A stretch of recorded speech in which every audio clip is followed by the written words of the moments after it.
ಯಾರು ಹೇಳಿಲ್ಲ ಹಂಗಂತ, ಸಹಿಸೋದಿಲ್ಲ ಅಂತ ನನಗಂತೂ ಯಾರು ಹೇಳಿಲ್ಲಪ್ಪ. ಹಂಗೆ ಯಾರನ್ನ ಹೇಳಿದ್ರೆ ನಾವು ಅದ್ರ ಬಗ್ಗೆ ತಲೆ ಕೆಡಿಸ್ಕೊಳಕ್ಕೆ ಹೋಗೋದಿಲ್ಲ. ಒಂದು ವೇಳೆ ನಾವು ಸಹಿಸೋದಿಲ್ಲ, ನೀವು ಮಾಡಿದರೆ ಸಹಿಸೋದಿಲ್ಲ ಅಂತ ಯಾರಾದರೂ ನಮ್ಗೆ ಹೇಳಿದರೆ ಅದಕ್ಕೆ ಉತ್ತರ ಕೊಡ್ತೇವೆ ನಾವು ಸರಿಯಾಗಿ. ಅದಕ್ಕೇನು ತೊಂದರೆ ಇಲ್ಲ, ಆ ಶಕ್ತಿ ಇದೆ ನಮಗೆ.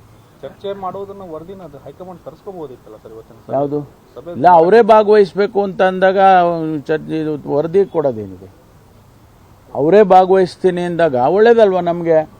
ಹೈಕಮಾಂಡಿನ ಅವರು ರೆಪ್ರೆಸೆಂಟೇಟಿವ್ ಇದ್ದಾಗ ಅನೇಕ ತೀರ್ಮಾನಗಳು ಅಲ್ಲೇ ಆಗ್ಬಿಡ್ತವೆ. ಭಾಗವಹಿಸೋ ಆಸಕ್ತಿ ಇದೆಯೋ ಅಥವಾ ಇದು ಸಭೆ ನಡೀದೇ ಇರೋದಕ್ಕೆ ಏನಾದರೂ ಸಂದೇಶ ಕೊಡ್ತಾರೆ? ಅದು ನೋಡೋಣಂತೆ, ಸ್ವಲ್ಪ ದಿವಸ ನೋಡಿದ್ರೆ ಗೊತ್ತಾಗ್ಬಿಡುತ್ತಲ್ಲ.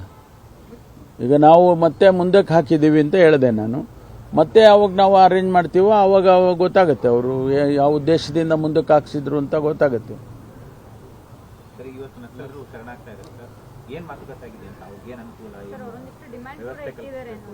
ಇಲ್ಲ, ಈಗ ಅವರು ಸರೆಂಡರ್ ಆಗ್ತಾ ಇದ್ದಾರೆ ಅನ್ನೋದು ಅಷ್ಟೇ ನಾನು ಹೇಳಬಲ್ಲೆ.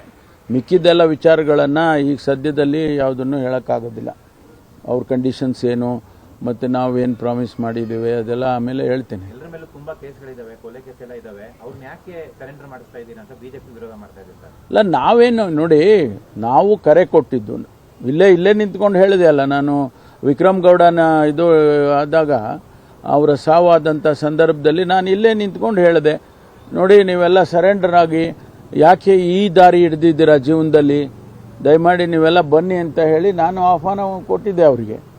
ಅದೇ ರೀತಿ ನಮ್ಮ ಇಲಾಖೆಯಿಂದ ANFನವರು ಕೆಲಸ ಮಾಡಿದ್ದಾರೆ. ಹಿರಿಯ ಅಧಿಕಾರಿಗಳು, ಕಿರಿಯ ಅಧಿಕಾರಿಗಳು ಎಲ್ಲರೂ ಕೂಡ ಯಾಕಪ್ಪ ನೀವು ಅಲ್ಲಿ ಕಾಡಲ್ಲಿ ಇದ್ಕೊಂಡು ಈ ರೀತಿ ಜೀವನ ನಡೆಸ್ತಾ ಇದ್ದೀರಾ, ಬಂದ್ಬಿಡಿ, ನೀವು ಸಮಾಜದ ಮುಖ್ಯವಾಹಿನಿನಲ್ಲಿ ಇರಿ ನೀವು ಅಂತ ಹೇಳಿ ಕರೆದಿದ್ದಾರೆ. ಈಗ ಅವ್ರ ಮೇಲೆ ಕೇಸ್ಗಳಿದೆ ನಿಜ. ಅದನ್ನು ಯಾವ ರೀತಿ ಅವರು ಸರೆಂಡರ್ ಆದಮೇಲೆ ಯಾವ ರೀತಿ ಕೇಸ್ಗಳ ಬಗ್ಗೆ ಚರ್ಚೆ ಮಾಡಬೇಕು, ಅದಕ್ಕೆ ಕಾನೂನಿನಲ್ಲಿ ಏನು ಅವಕಾಶ ಇದೆ ಅದನ್ನು ನೋಡ್ತೇವೆ. ಇನ್ನೊಂದು ಗುತ್ತಿಗೆದಾರ ಸಂಘ ಗಂಭೀರ ಆರೋಪ ಮಾಡಿದೆ ಸರ್.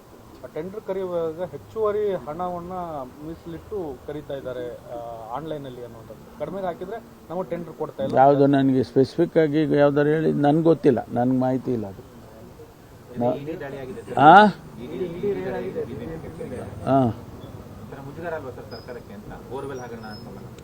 ಅಲ್ಲ, ಅವರು ಇಡಿನವರು ನಮ್ಮನ್ನು ಕೇಳಿ ಏನು ದಾಳಿ ಮಾಡಲ್ಲ.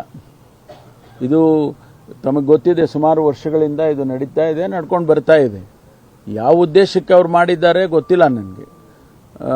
ನನಗೆ ಮೇಲ್ನೋಟಕ್ಕೆ ಸಿಕ್ಕಿದ ಮಾಹಿತಿ ಏನಪ್ಪ ಅಂತ ಹೇಳಿದರೆ, ಕೇಂದ್ರ ಸರ್ಕಾರ ಹಣ ಕೊಟ್ಟಿದೆ BBMPಗೆ. ಆ ಹಣದ ಉಪಯೋಗ ಅಥವಾ ದುರುಪಯೋಗನ ನೋಡಬೇಕು ಅಂತೇಳಿ ಅವರು ರೈಡ್ ಮಾಡಿದ್ದಾರೆ ಅಂತ.